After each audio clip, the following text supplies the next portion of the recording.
By spring you will birth our son, the Hells Angels leader declared to the Black Virgin.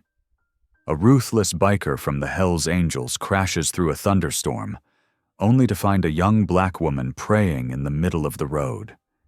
He stops. She looks up and whispers, "My mama said, by spring you'll give me a son."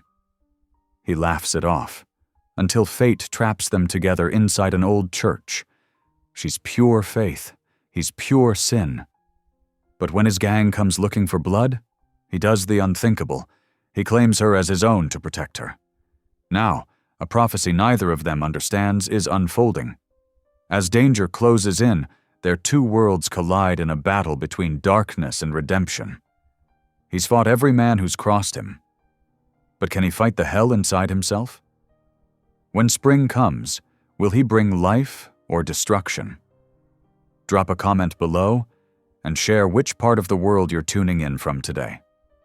If you enjoy stories like this, don't forget to subscribe for more thunder cracked like a whip across the darkened sky as Ryder Kane's motorcycle roared down the empty highway.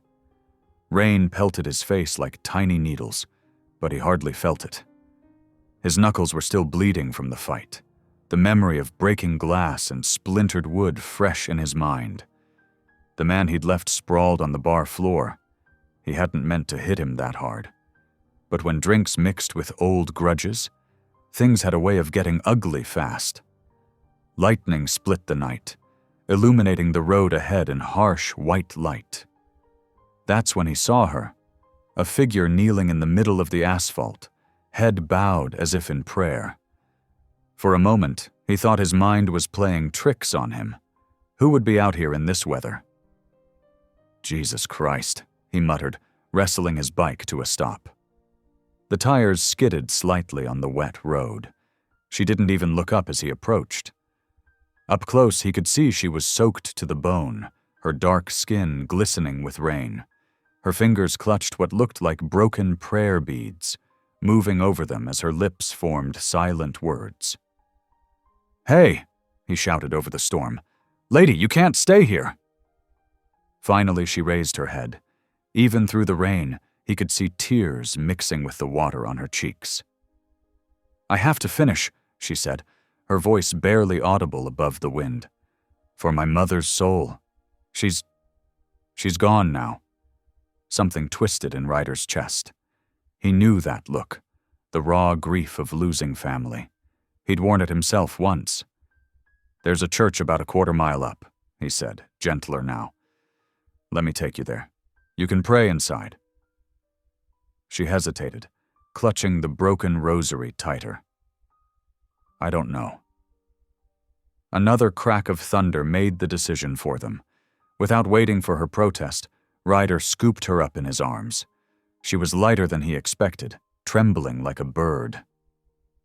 "I'm Leah," she managed to say, as he carried her to his bike. "Leah Fields." "Ryder Kane," he replied gruffly. "Hold on tight." The abandoned church loomed ahead, its weathered spire a dark finger against the storm-racked sky.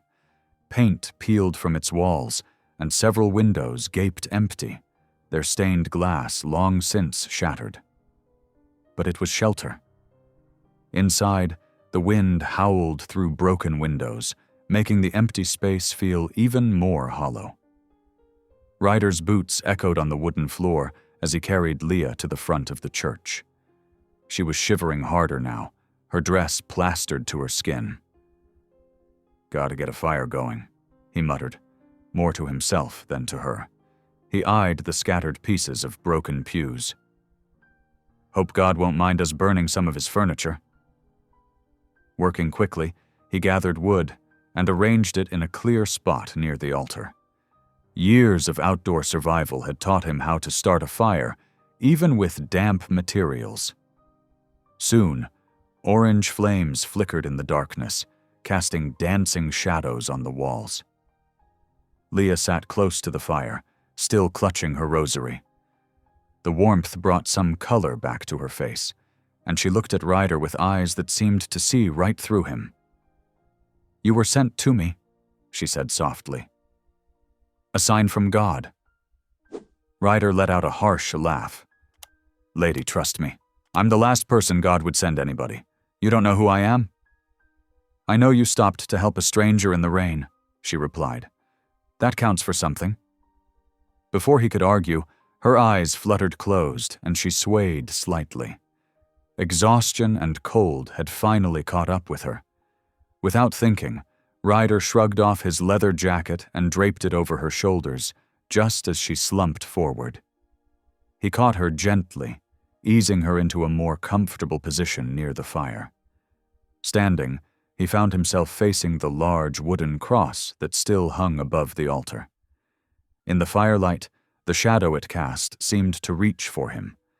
His hands, rough and scarred, still showed traces of blood from the fight.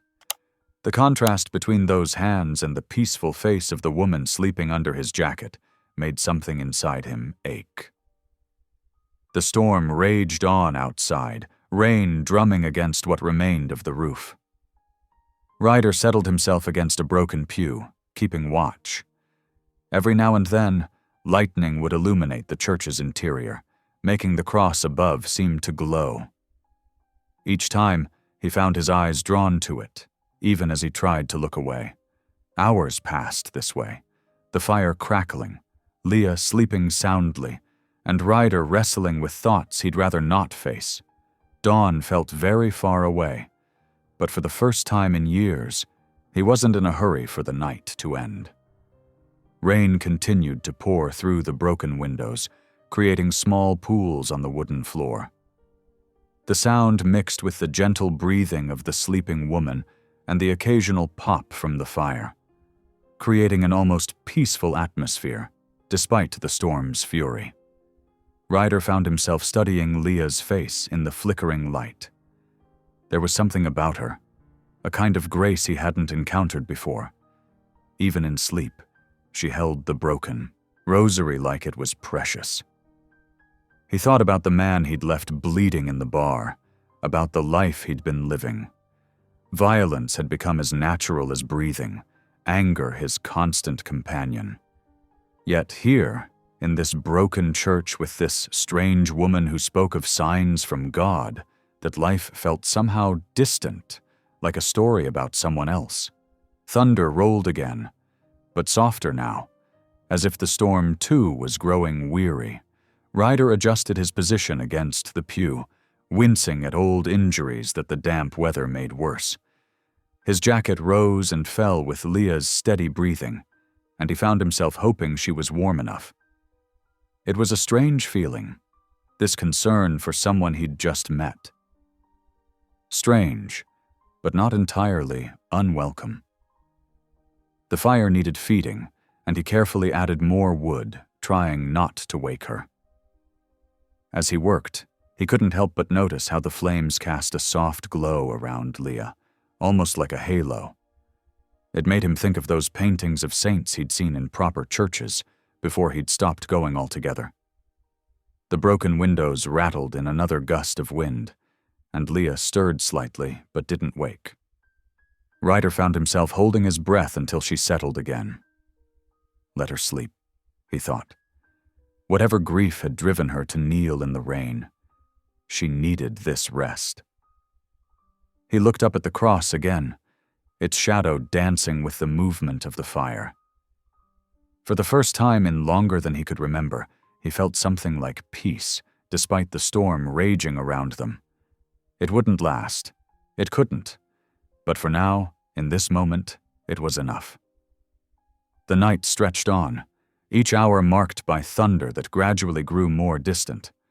Ryder kept his vigil, tending the fire and watching over the sleeping woman who'd called him a sign from God. Dawn would come eventually, bringing with it decisions and consequences. But for now, there was just this. The storm, the shelter, and two souls finding unexpected sanctuary in a broken church. The first rays of morning sunlight pierced through the broken stained glass windows, casting colorful patterns across the church floor. Leah stirred beneath the heavy leather jacket, her eyes fluttering open. The fire had burned down to embers, but warmth still lingered in the air. She sat up slowly, taking in her surroundings with clearer eyes than the night before. The biker sat against a pew, his watchful gaze fixed on her. In the morning light, his features were sharp but less threatening than they might have seemed to others. Something about him tugged at her memory. "Thank you," she said softly, "for staying." Ryder nodded, his expression guarded. "Storm's nearly passed." Leah studied his face more carefully now, recognition dawning in her eyes. "I remember you," she said, her voice warm with surprise. "You came to St. Martha's Orphanage years ago, on Christmas Eve. You brought donations, warm coats for the children." Ryder's brow furrowed. "You're mistaken. You wore that same jacket," she continued gently. "I was 16 at the time. You didn't stay long, but I remember how you insisted on remaining anonymous. Sister Mary Catherine called you an angel in disguise." His face showed no recognition, but something in his shoulders tensed. That was a lifetime ago. It meant everything to us that winter. Leah pulled his jacket closer around her shoulders. "God works in mysterious ways, bringing you back into my life when I needed help most." Ryder stood abruptly, pacing toward the broken altar. "Don't read too much into it. I just couldn't leave someone kneeling in the middle of the road." Leah's eyes filled with tears as she remembered why she'd been there. "My mother," she said softly. "She was dying. I had to get back to her, but the storm—" She twisted the broken rosary between her fingers. "Her last words to me were so strange. She said, 'By spring, the man who saves you in the storm will give you a son.'" A harsh laugh escaped Ryder's throat. "Lady, your mother was delirious. I'm not anyone's salvation, and I'm definitely not father material." "Perhaps," Leah said, rising to her feet. "But my mother never spoke without purpose, even at the end." Ryder turned to face her, sunlight catching the gray in his eyes. "You put too much faith in prophecies." "And you too little in grace," she replied quietly. The tension in the air was broken by a rumble, this time from Ryder's stomach. He walked to his motorcycle, still parked just inside the church doors, and retrieved a small pack from his saddlebag. From it, he pulled out a slightly squashed loaf of bread. "Not much," he said, breaking it in half, "but better than nothing." They sat on the church steps, sharing the simple meal as the last drops of rain fell from the leaves. Birds had begun to sing again, and the air smelled clean and new. Leah noticed how Ryder gave her the larger portion, though he tried to do it casually. When they finished, Ryder stood and gathered his things. "The roads will be slick. I'll take you home." "You don't have to." "I do." His tone left no room for argument. "I didn't pull you out of the storm just to have you slip in a ditch somewhere." Leah nodded, understanding this was his way of showing concern. She climbed onto the motorcycle behind him, still wearing his jacket. As they rode, she held tight to his waist, her lips moving in silent prayer. The road was indeed treacherous, but Ryder handled the bike with expertise, taking each turn with careful precision.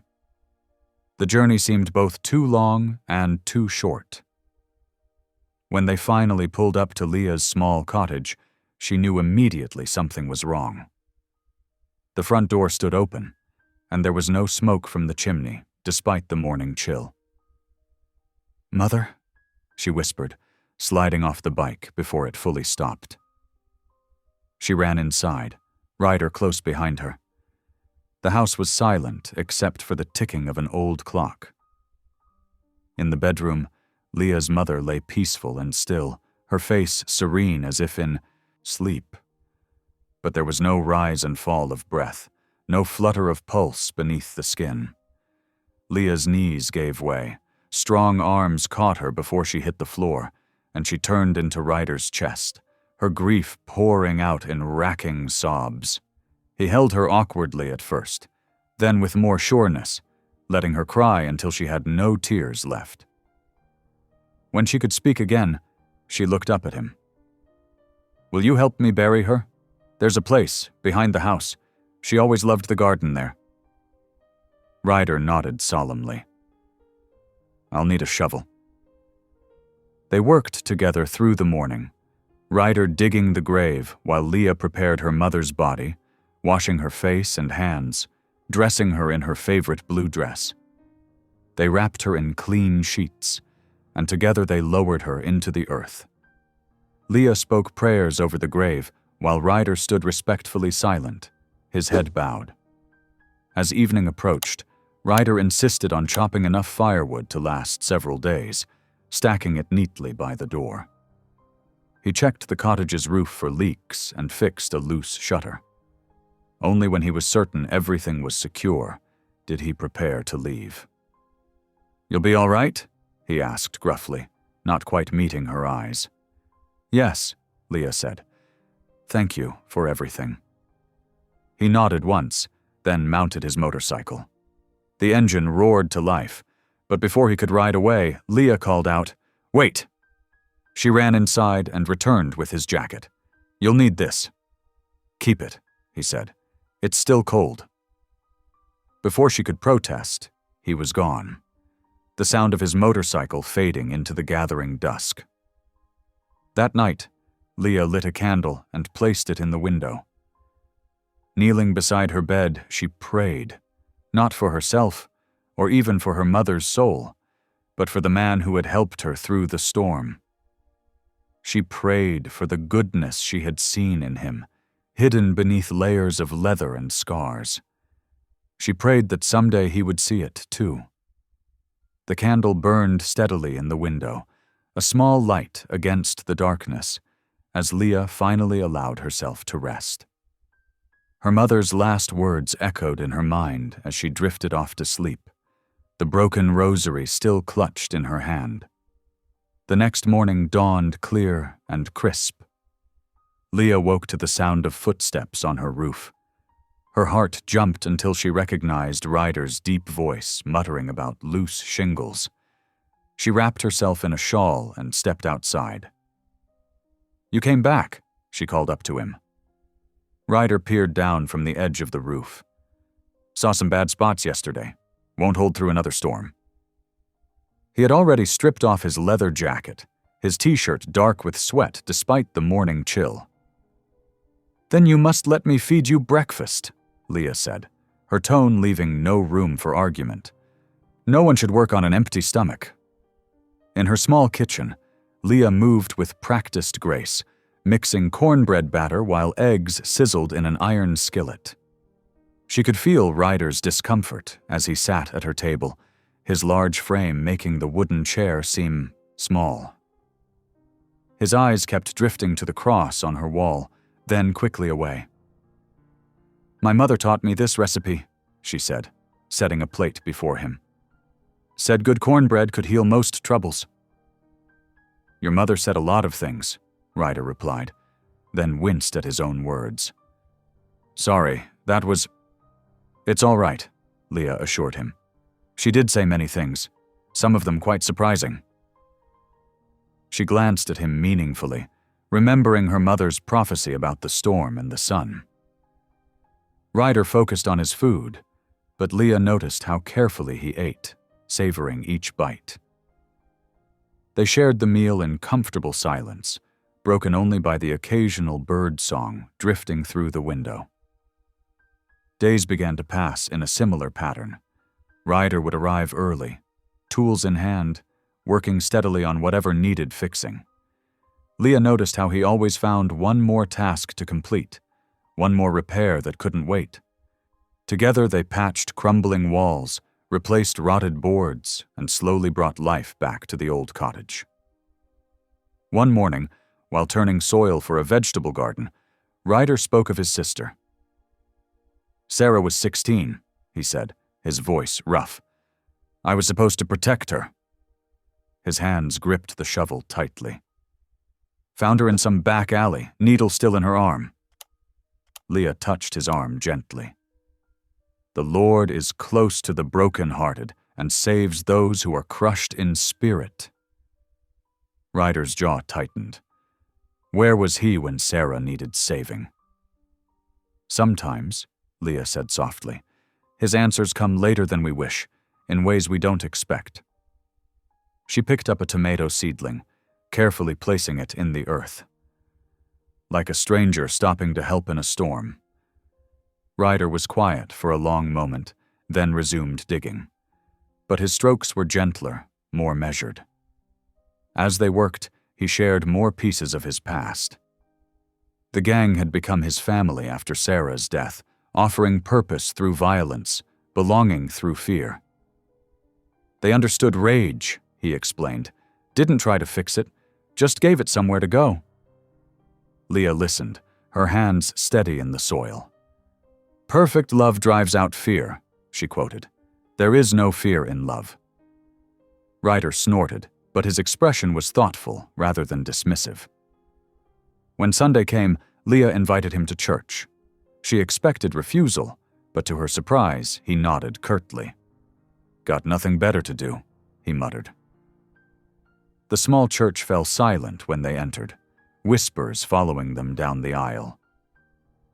Ryder chose a back pew, his posture rigid.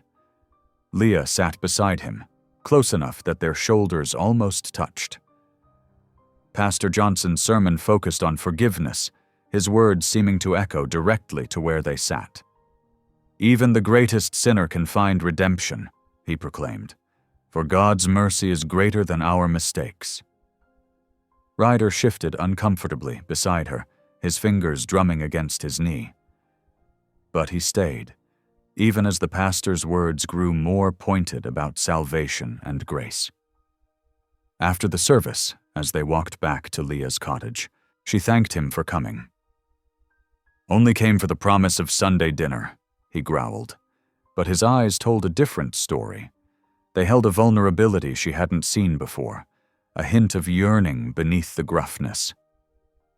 In her kitchen, while she prepared their meal, Leah caught him studying the cross again. This time, he didn't look away. That night, after Ryder had gone home, Leah dreamed. In her dream, spring sunshine filled her house with golden light, and a baby's cry echoed through the rooms. The sound filled her with such joy and certainty that when she woke, tears wet her pillow. She rose and went to her window, looking out at the garden they had planted together. New green shoots were already pushing through the soil, reaching toward the light. Like hope, she thought, growing in unexpected places. The morning air was sweet with the promise of spring, and somewhere in the distance, a church bell rang, calling the faithful to prayer. Leah smiled, remembering her mother's words about the man in the storm.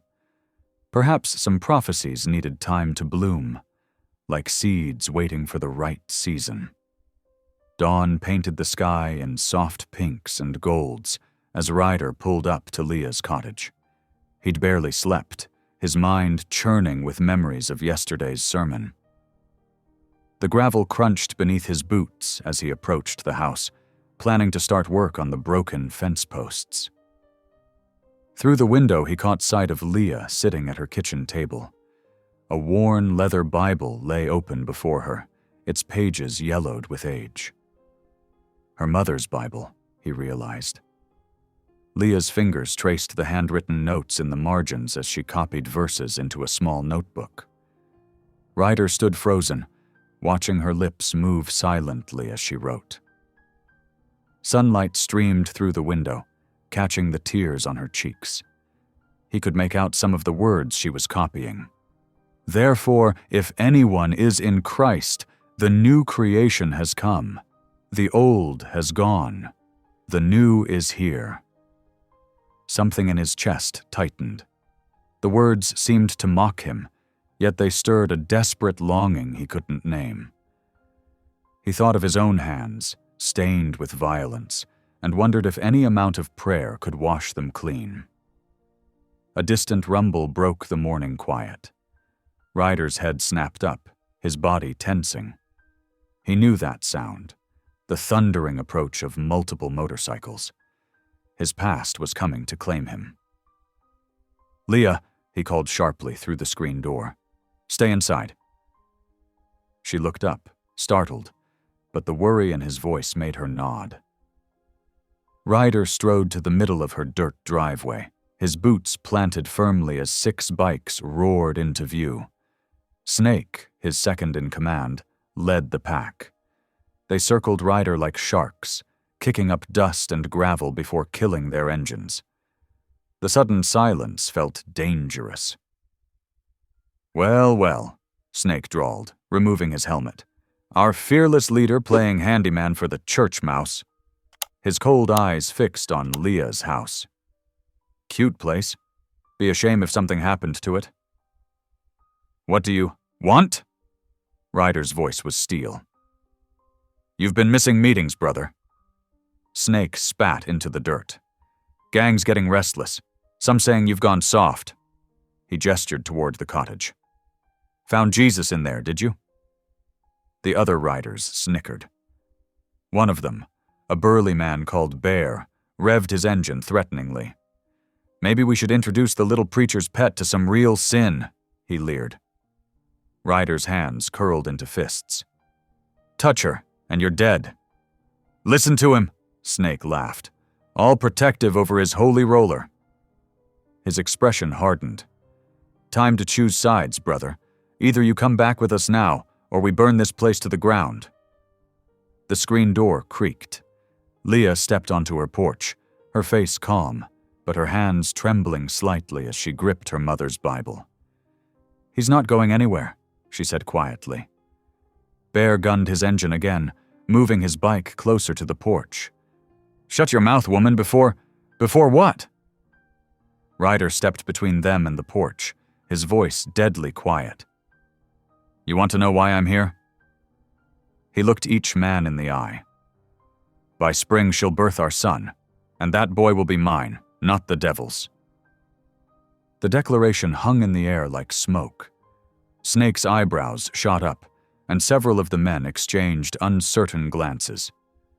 They knew Ryder, knew he didn't make threats lightly. "You've lost your mind," Snake said finally. "But fine, have your little romance with the Virgin Mary." His smile was cruel. "We'll see how long it lasts." He kicked his bike to life. "Let's ride, boys. Our brother needs time to play house."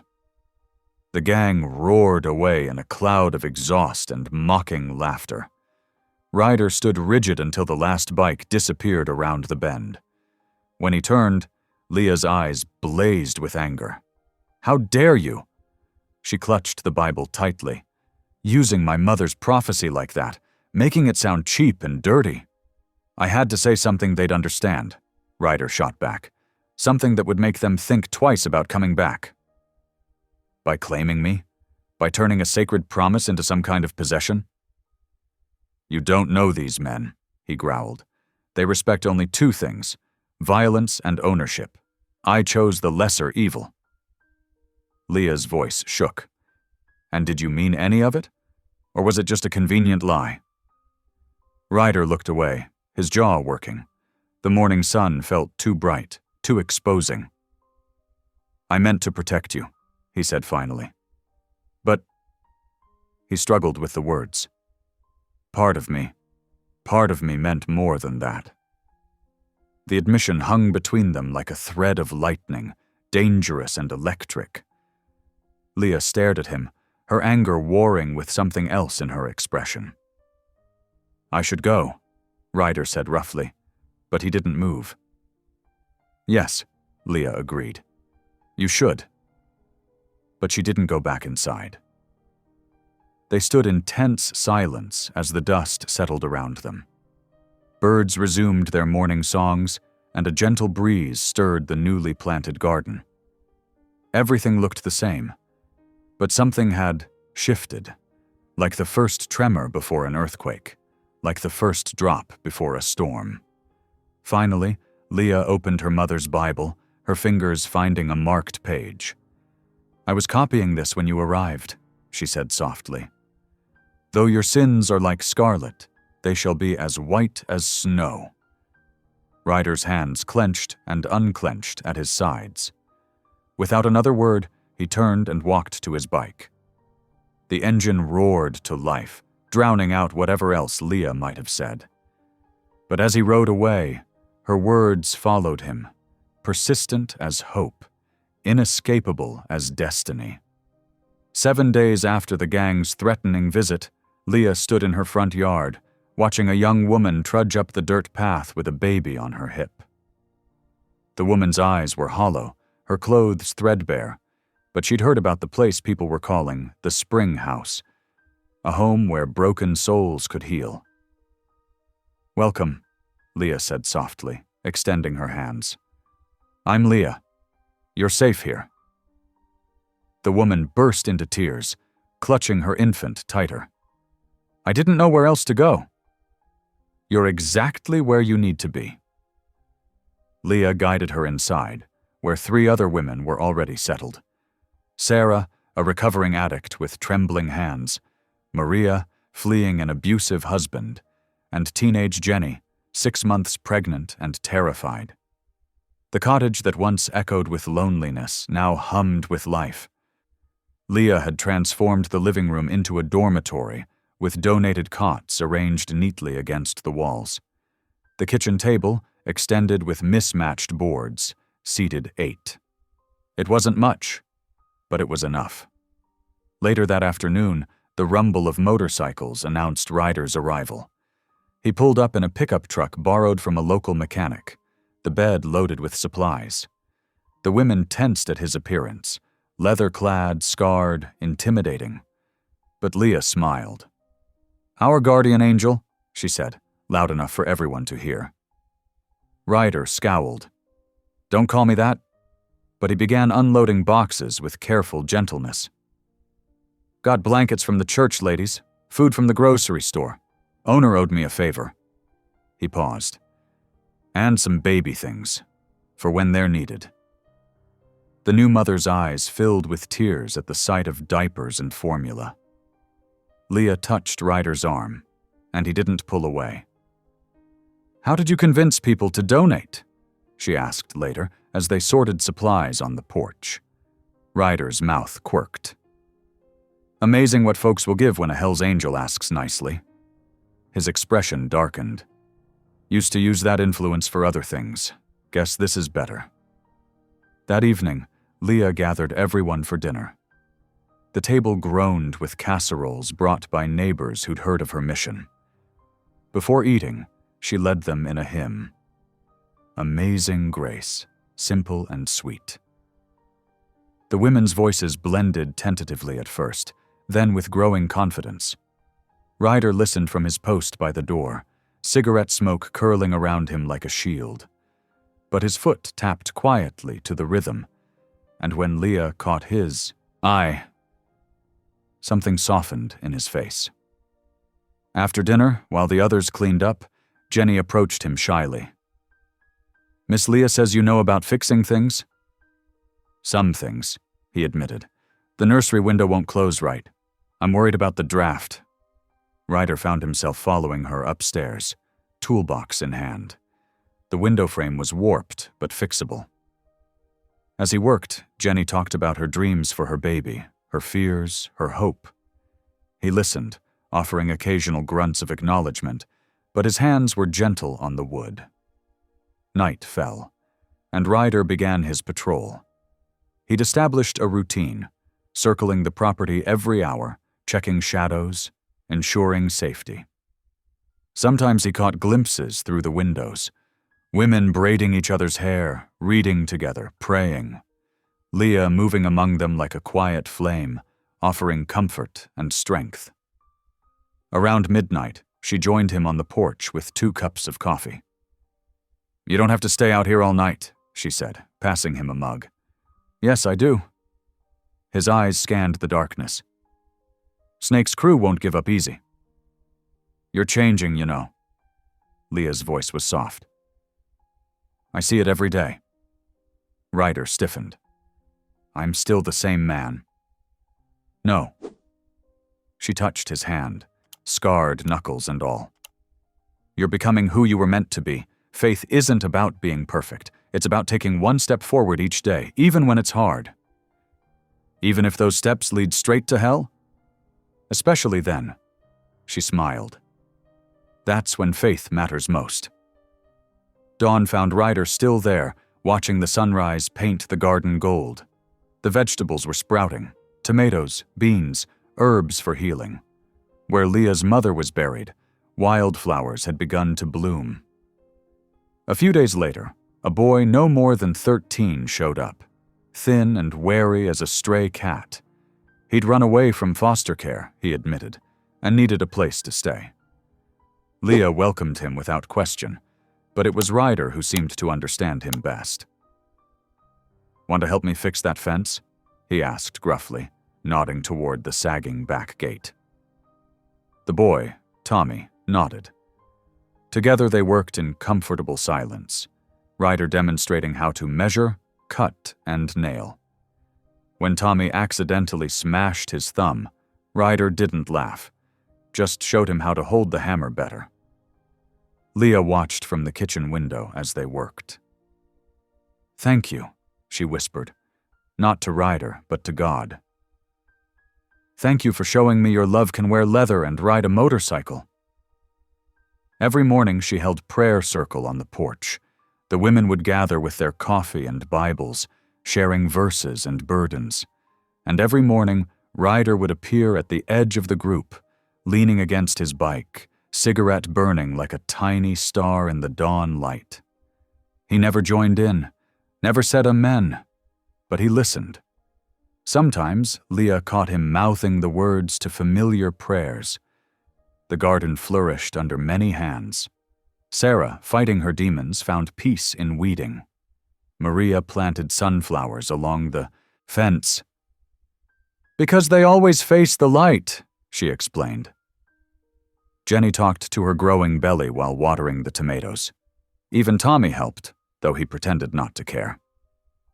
One evening, Leah found Ryder staring at the blooming plot, his expression unreadable. What are you thinking? She asked. About seeds, he said slowly. How something so small can grow into something.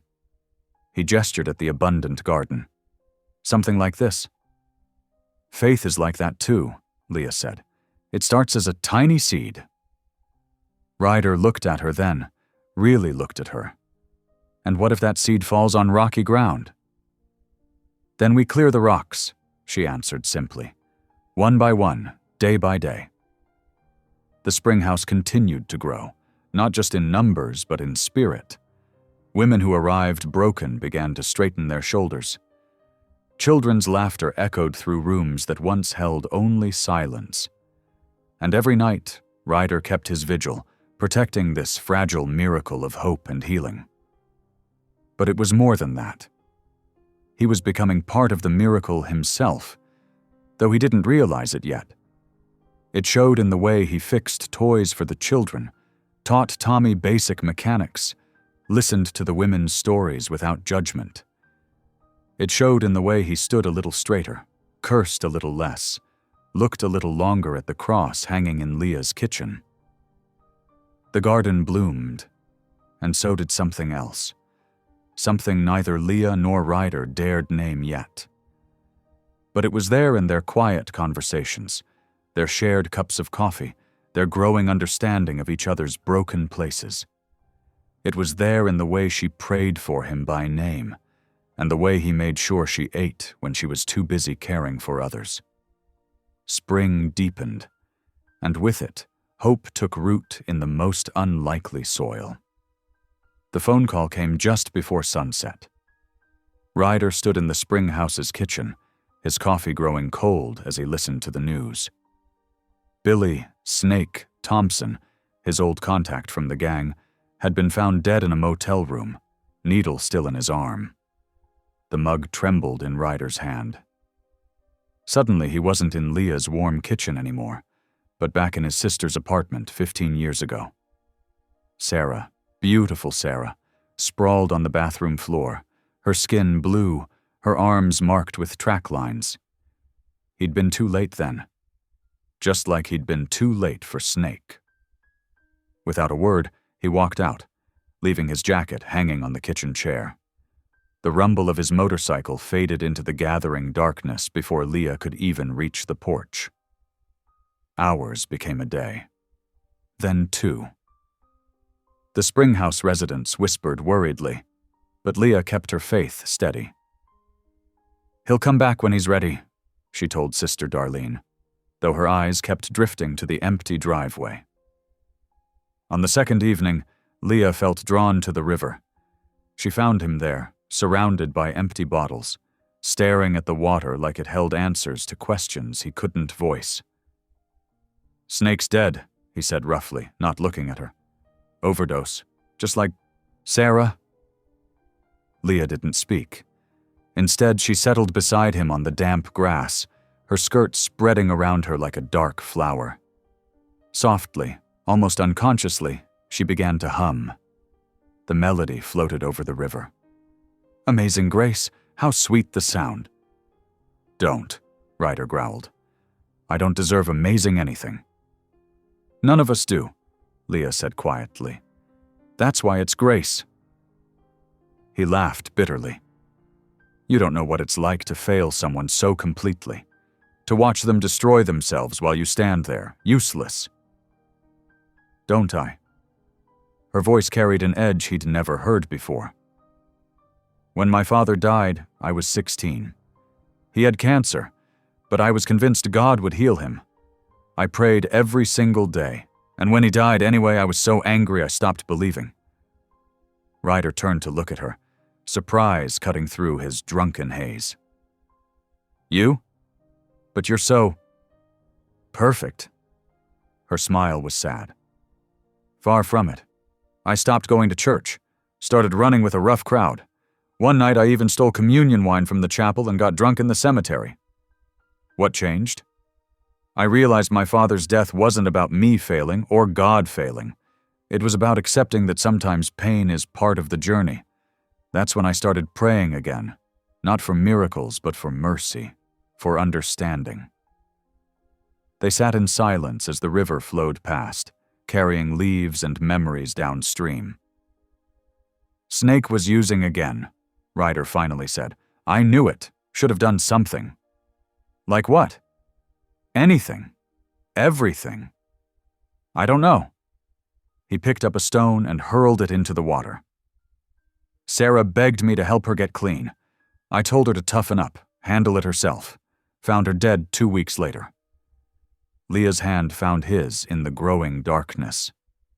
"You can't save someone who isn't ready to be saved, but you can honor their memory by helping others." "How?" "Come back to the Springhouse. Help me make Sunday dinner for everyone." When he started to protest, she squeezed his hand. "The best way to fight darkness is to create light."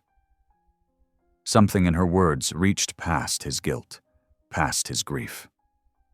He nodded slowly. The next afternoon found Ryder in the Springhouse kitchen, staring at a bowl of flour like it might explode. Leah stood beside him, trying not to smile as she demonstrated how to cut butter into the mixture. "Your biscuits look like rocks," she teased, poking one of his misshapen attempts. "They'll taste like rocks too," he grumbled, but there was a lightness in his voice that hadn't been there before. "Here." She stood behind him, guiding his hands as they worked the dough. Gentle but firm, like most things worth doing. The kitchen filled with warmth and the smell of baking bread. Sister Darlene wandered in to stir her famous stew, raising an eyebrow at the flour-dusting Ryder's black t-shirt. Tommy perched on a counter, stealing bits of dough when he thought no one was looking. For the first time in days, Ryder laughed. Really laughed, as Leah tried to teach him how to properly fold the biscuit dough. "You're hopeless," she declared, but her eyes sparkled. "Maybe," he agreed, "but I'm learning." The meal wasn't perfect, Ryder's biscuits came out slightly lopsided, and he'd forgotten to add salt to his batch.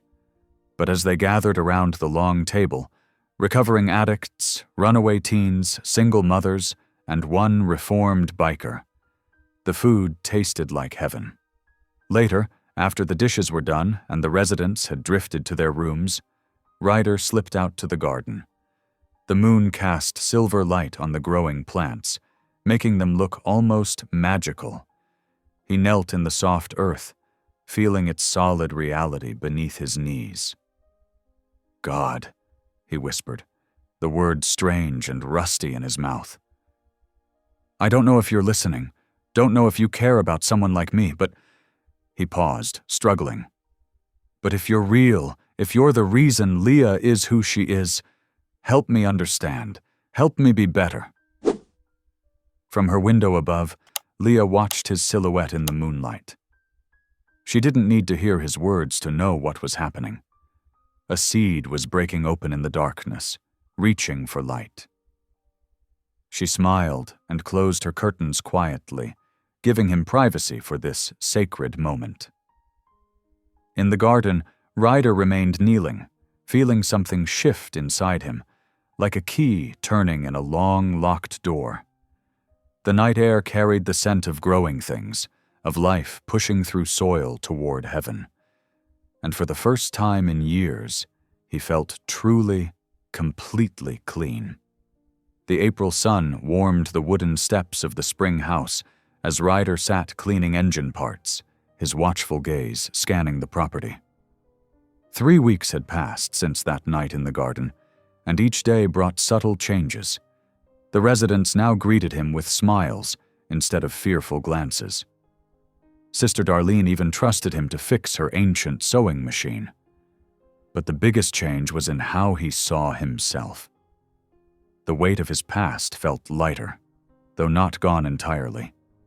Like a snake shedding its skin, he was becoming someone new, someone worthy of the faith Leah placed in him. That morning, as he watched Leah tend to her flourishing garden, he made his decision. The Hells Angels mark on his chest had to go. It wasn't enough to leave the gang.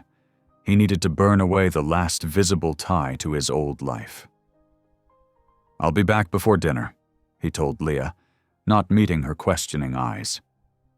She nodded, sensing this was something he needed to do alone. The tattoo parlor sat between a pawn shop and a liquor store, its neon signs dark in the morning light. Inside, the familiar smell of ink and antiseptic brought back memories of that first marking. Young, angry, desperate to belong somewhere. Kane? Big Mike, the owner, looked up from his sketching. Thought you'd left town.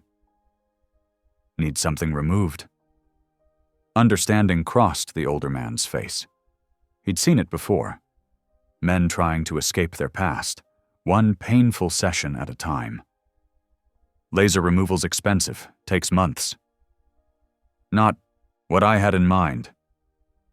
Ryder pulled out a church candle from his jacket pocket. I want it burned away. Big Mike's eyes widened. That's hardcore, even for you. You sure? More sure than when I got it?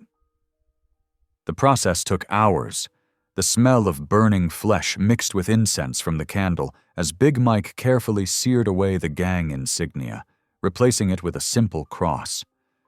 Ryder gritted his teeth, accepting the pain as cleansing fire. Each burn felt like confession, each scar like absolution. When it was done, Big Mike bandaged his chest carefully. Never thought I'd see the day, he said quietly. You really found something worth changing for, huh? Ryder thought of Leah's gentle hands, her unwavering faith. Someone, he corrected. The afternoon sun was setting when he returned to the spring house. He found Leah beneath the magnolia tree, its pink-white blossoms creating a cathedral of petals above her head. She looked up from her Bible, concern filling her face at the sight of his bandaged chest. What did you do? Carefully, he peeled back the gauze to show her. The angry red cross stood stark against his skin, surrounded by the deliberately burned remnants of his old tattoo. Tears filled her eyes as she reached out to touch it gently. "God writes his name where we let him heal," she whispered, her fingers tracing the cross. "But you didn't have to hurt yourself to prove anything." "Wasn't about proving something. Was about choosing something. Someone." He caught her hand, holding it against his heart. "You." The magnolia petals drifted down around them like snow, fragrant and soft. In the distance, someone was singing hymns from the house's open windows. The moment felt holy, suspended between earth and heaven. "I love you," he said simply, the words carrying the weight of transformation. "Have since that first night in the storm. Just took me this long to be worthy of saying it." Leah's free hand came up to cup his face, her thumb brushing his cheek. "Love isn't about being worthy. It's about being willing to change, to grow." She smiled through her tears. "And you've done both." "People will talk. A preacher's girl and an ex-gang member. Let them talk. Love can't be shame when it's born from grace." He leaned down, and she rose to meet him. Their first kiss tasted of salt and sweetness, of endings and beginnings. The magnolia petals continued their gentle dance around them as they held each other, both trembling with the weight of what they'd found. The next morning dawned clear and bright. Ryder was already in the garden tending to the tomato plants when Leah came running out of the house. Her face glowed with something more than just the sunrise. "Ryder!" She flew into his arms, nearly knocking him over. "The test! I'm pregnant!" He stood frozen, his hands still covered in earth. "You're sure?" She nodded, laughing and crying at once. 3 tests, all positive. My mother's prophecy. By spring, the man who saves you in the storm will give you a son." She knew. Somehow, she knew. Ryder pulled her close, careful of his healing chest. His own tears fell freely now, mixing with hers. All his life, he'd believed in curses, the curse of his past, his family's legacy of addiction and violence. But here, holding Leah, feeling the miracle growing between them, he finally understood what she'd been trying to tell him all along. Grace wasn't earned.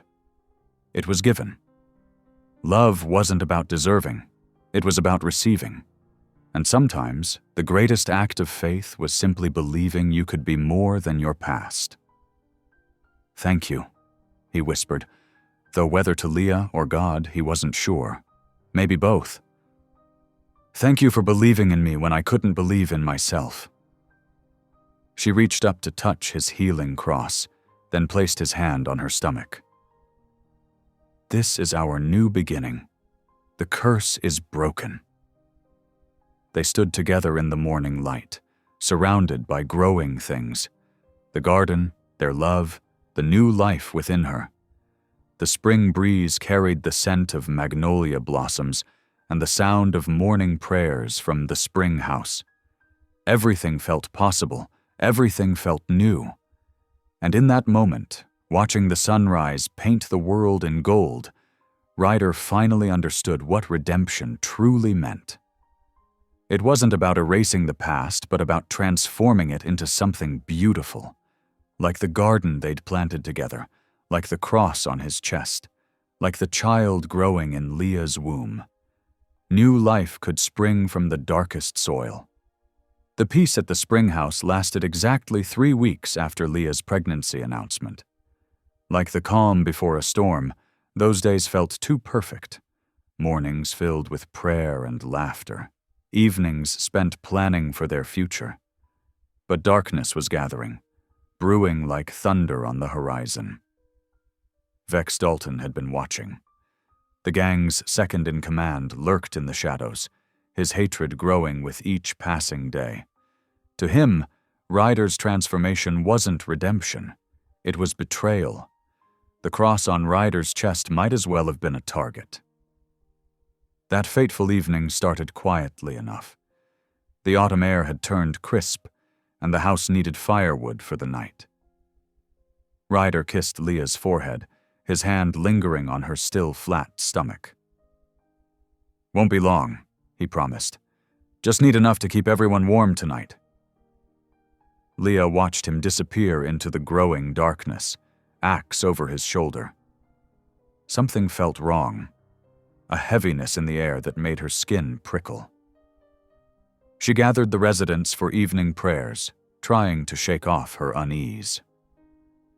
They were halfway through Amazing Grace when the first motorcycle engines shattered the peace. Sarah, one of the younger residents, ran to the window. "There's at least 15 of them." Leah's heart stopped when she saw Vex leading the pack, his face twisted with malice. The bikes circled the house like wolves, their headlights cutting through the darkness. "Everyone to the cellar," Leah commanded, her voice steady despite her terror. "Sarah, grab the children. Mary, the blankets, move!" The women scrambled to obey as the first rocks shattered the windows. Glass rained down, and someone screamed. Leah herded them toward the cellar stairs, counting heads as they descended. 12, 13, 14. Her heart clenched. Everyone was accounted for except her. The front door exploded inward.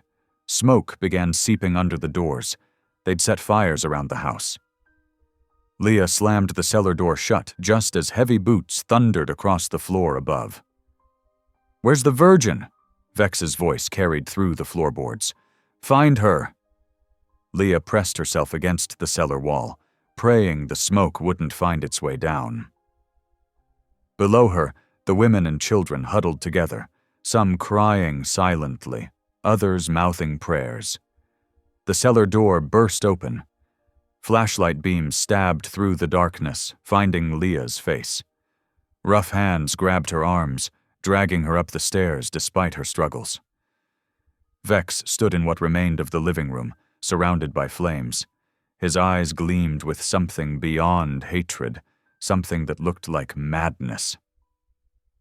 "The preacher's pet," he sneered, grabbing her chin. "Ryder's precious virgin." His grip tightened painfully. "You turned him soft, made him forget who he is."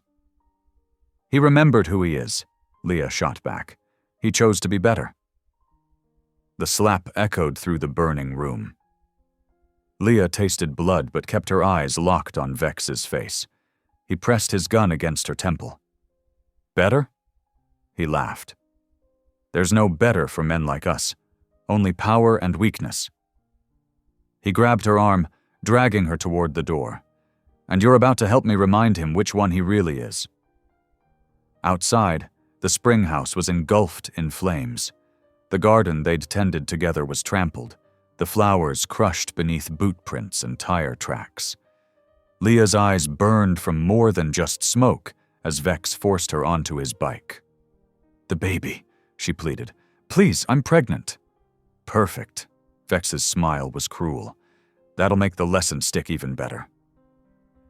The roar of returning footsteps made them all turn. Ryder stood at the edge of the property, axe still in hand, his face illuminated by the inferno that had been their home. For a moment, no one moved. "Let her go." Ryder's voice was deadly quiet. "This is between us, Vex." "Everything's between us," Vex shouted. "The respect you threw away, the brotherhood you betrayed. All for what? Some Bible-thumping whore?" Ryder's movement was lightning fast. The axe handle caught the first biker in the stomach, sending him sprawling. But there were too many of them. They swarmed him like angry hornets, fists and boots finding their mark. Leah screamed as they brought him down, fighting and cursing. Blood sprayed across the dirt.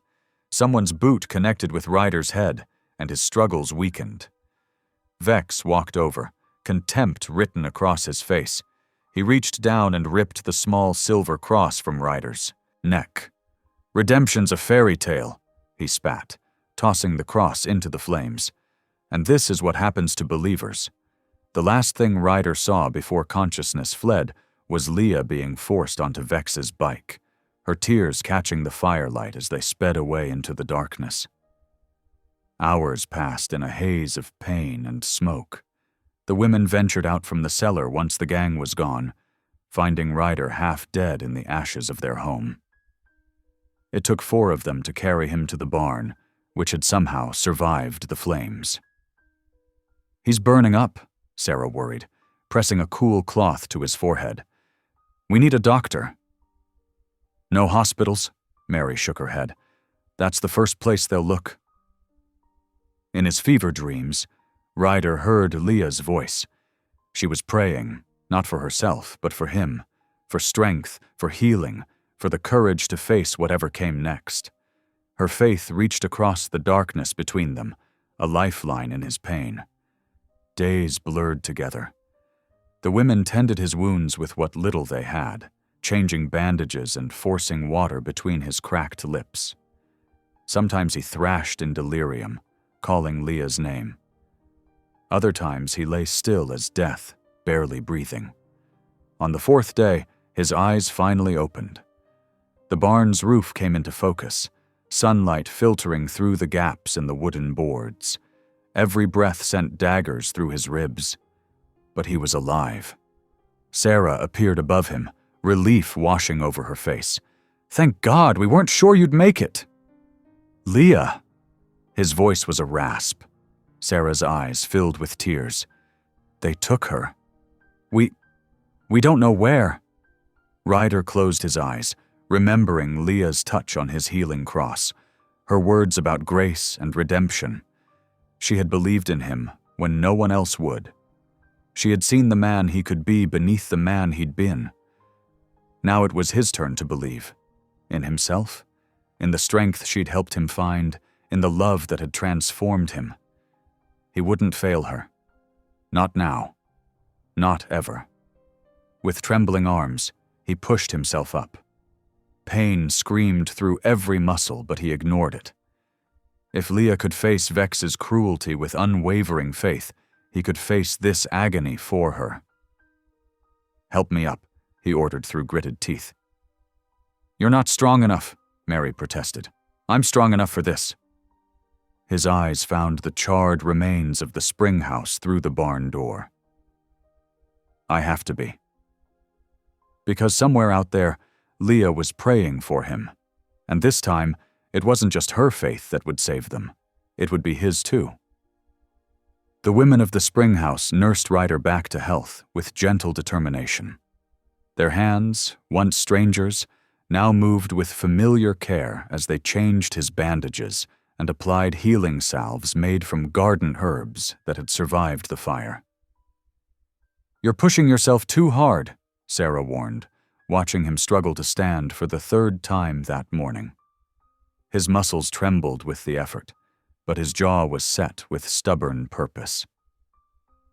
"Leah needs me," he growled through clenched teeth. The pain was constant, a burning reminder of his failure to protect her. Mary, the oldest of the group, worked quietly in the corner, her needle flashing as she stitched together scraps of salvaged leather. The barn had become their temporary sanctuary, filled with the soft sounds of healing and hope. "We're making you something," she said, holding up what was becoming a new leather jacket. "Can't have you riding out there without proper protection." Ryder touched the carefully pieced-together garment, his throat tight. These women, who had every reason to fear and hate men like him, were showing him the same grace Leah had taught them. Days passed in a blur of painful exercises and restless planning. Ryder forced himself to walk further each day, ignoring the protest of his healing ribs. He studied maps of the area, marking places where the gang might have taken Leah. Before dawn on the 7th day, he knew it was time. His body wasn't fully healed, but every hour he waited was another hour Leah spent in danger. The women gathered to see him off, pressing food and medical supplies into his hands. Sarah helped him into the new leather jacket. It fit perfectly, lined with prayers sewn into every stitch. "Be careful," she whispered, hugging him gently. The Harley's familiar rumble filled the pre-dawn air as Ryder kicked it to life. The sky was just beginning to lighten, painting the world in shades of pearl and promise. He rode past the remains of the spring house, its blackened walls standing like silent sentinels. But something caught his eye that made him pause. Through the ashes of Leah's beloved garden, tiny green shoots were pushing through the scorched earth. Spring flowers, defiant and alive, reaching for the sky. He remembered Leah's words from what felt like a lifetime ago. Faith doesn't wait for perfect conditions to bloom. The morning stretched into afternoon as Ryder visited every seedy bar and run-down garage that had once been his territory. Most doors closed in his face, but a few old contacts spoke in whispered warnings about Vex's growing madness. As night fell, he made camp by the roadside, his body aching from the long day of riding. The stars emerged one by one, reminding him of nights spent watching Leah tend to her garden under their light. For the first time in his life, Ryder found himself folding his hands in prayer. The words came awkwardly at first, then with increasing urgency. "God," he whispered into the darkness, "I know I ain't worth much, but Leah believes in you, and I believe in her. Keep her safe. Give me the strength to make this right." He touched the cross pendant that Sarah had given him to replace the one Vex had destroyed. The night passed slowly, filled with memories of Leah's gentle laugh and unwavering faith. As the first rays of dawn painted the sky, Ryder heard the approaching putt-putt of a small motorcycle. Tommy, one of the teenage boys Leah had taken in, pulled up on his beat-up dirt bike. His face was flushed with excitement and fear. "Mr. Kane!" he called out, killing the engine. "I found her. I've been asking around, following the gang's tracks like you taught me." Ryder's heart lurched. "Where?" "There's this old junkyard chapel north of town," Tommy explained, catching his breath. "You know, the one where they used to hold those revival meetings. Some truckers saw bikes there, and one of them swears he heard a woman singing hymns." That had to be Leah. Even in captivity, she would be praising God, her faith unshakable as ever. Ryder gripped Tommy's shoulder. "You did good, kid. Real good. Now get back to the others where it's safe." As Tommy rode away, Ryder straddled his Harley, feeling the weight of destiny settling around his shoulders. The rising sun caught his cross pendant, making it gleam like a promise. The engine roared to life, and Ryder pointed his bike north. Every mile ahead was a chance for redemption, every moment bringing him closer to Leah. The morning air was cool against his face, carrying the scent of spring and possibility. He remembered Leah's words about faith rising from ruins. Well, he thought, gripping the handlebars tighter, it was time to put that faith to the test. The setting sun cast long shadows through the junkyard, painting the rusted metal in shades of blood and fire. Ryder pulled up to the old chapel, its weathered walls barely standing among twisted car frames and broken glass. A dozen motorcycles were parked outside, their chrome reflecting the dying light like warning beacons. His heart hammered as he dismounted, leaving his weapons behind. Through the chapel's cracked windows, he could hear Vex's mocking laughter echoing off the walls. Inside, the scene made his blood run cold. Leah sat tied to a wooden chair, her face bruised but her eyes clear and steady. Her lips moved in constant prayer, even as Vex circled her like a predator. "Look who finally showed up," Vex sneered, gesturing to Leah. "Your black virgin's been real entertaining, preaching about salvation while we wait." The gang members turned, expecting violence, hands reaching for weapons. But Ryder did something none of them expected. He walked to the center of the room and dropped to his knees. "I'm done," he said, his voice carrying in the dusty air. Done with the violence, the hate, all of it. I've spent years leading us deeper into hell, and I'm sorry for that. His eyes met each of theirs in turn. Kill me if you want, but I won't fight back. Not anymore. Leah's voice rose then, soft but unwavering, singing, Amazing Grace. Tears streaked down her face, but her voice grew stronger with each word. The effect was electric. One by one, the hardened men lowered their weapons, shifted uncomfortably, some even backing away. The holy words seemed to fill the space, making violence feel suddenly impossible. Vex, his control slipping, lunged at Leah with raised fists, but Ryder was faster, throwing himself between them.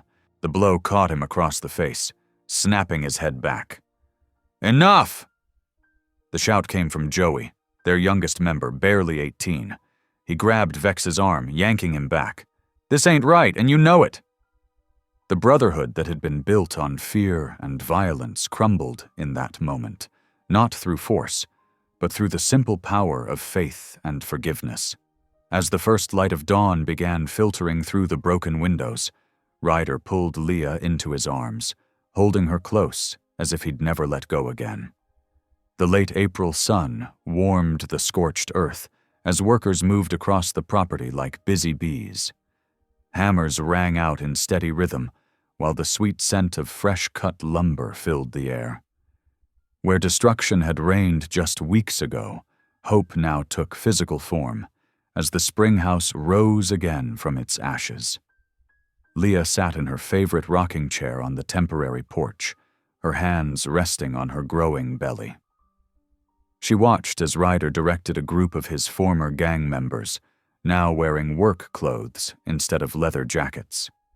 They carried lumber and raised walls with the same intensity they once used for fighting, but their faces showed peace instead of anger.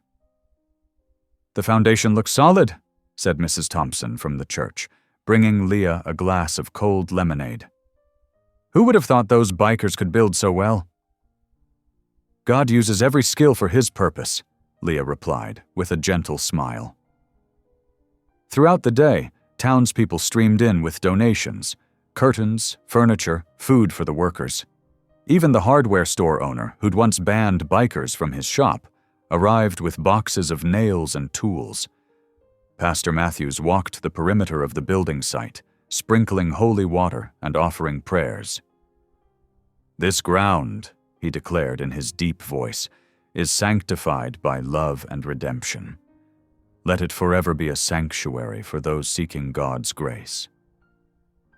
As evening approached, Ryder joined Leah on the porch, his hands rough from work but gentle as they covered hers. We'll raise him right, he whispered, looking at her belly. Teach him about grace, not vengeance. Leah leaned against him, tears glinting in her eyes. And he'll learn that even the hardest hearts can bloom, she added softly. That night, Leah dreamed of children's laughter floating through newly built halls. When she woke before dawn, she found Ryder already awake, watching the sunrise paint the sky in hopeful hues. His hand found hers in the growing light, their fingers intertwining like roots taking hold in fertile soil. Easter morning painted the spring house in hues of gold as sunlight streamed through the newly installed windows. The air held a special kind of peace, broken only by the distant toll of church bells calling the faithful to worship.